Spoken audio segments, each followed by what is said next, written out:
Deti sa obliekali v šatni a Paľo Vlk hovorí: v sporení musíme prvú A predbehnúť, aby sa nevyťahovali. Predbehneme, to sa vie, povedal Peťo susedko. Mne otec hneď dá 20 korún. A mne hneď dá 30, chváli sa Ivan Svetlík. Budem si sporiť na bicykel. Keby náš otecko nebol odcestoval, aj nám by dal 20 korún, vraví Danka. Alebo aj 30, vraví Janka. Máme dáva vždy. Tak si pýtajte od mami. Ale mama ich potrebuje. Na byt, na stravu, vysvetľuje Danka. A na mlieko, doplňa Janka. Ach ty, vraví Paľko Vlk pohrdavo. Veď mlieko je tiež strava. No, áno, ale platí sa zaň, či nie? Zastane sa Danka sestry a najradšej by sa s Paľkom Vlkom pohádala, lenže teraz musí rozmýšľať, kde vziať na školské sporenie. A ešte na šaty, na zošity a Miškovi na plastelínu, vyratuje Janka. Miško, blíslo Danke hlavou. Miško dostal v lani od tety Zlatice hlinené prasiatko. Otvorom na chrbte vpustila doň teta 3 koruny a tie mu v brúšku veselo zacvenžali. Odvtedy u bodkov hádzali do prasiatka koruny. Najčastejšie Miško, ale niekedy aj Danka a Janka. Vpustia korunu, pozdvihnú k uchu a zahrkajú. Za rok sa prasiatko naplnilo. Koruny už v ňom nehrkajú, je im tesno a prasiatko drieme zabudnuté v nočnom stolíku. A Danka si naň teraz spomenula. Vieš čo? Pošepkala čosi Janke. Janka nepovedala ani slovo, len roztvorila naširoko oči a radosne sa usmiela.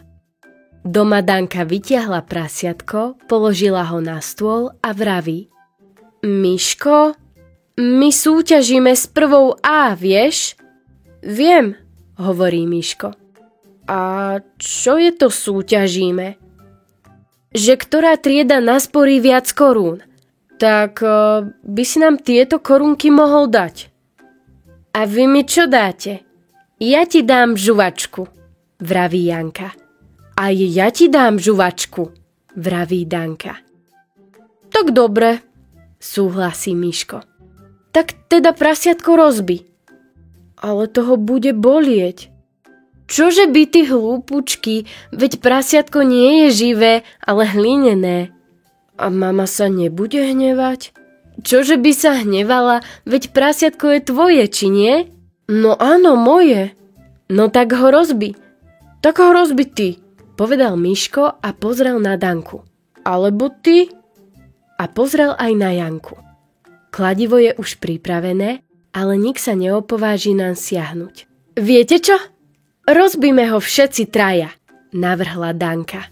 Na rúčku kladiva sa zmestia práve 3 detské ruky. Najprv Jankina, potom Miškova a napokon Dankina. Prasiatko puklo na 4 časti a z brucha sa mu vysypali koruny. Toľko korún ako maku v makovici. Nastalo ticho, lebo všetkých to prekvapilo a trošku aj naľakalo.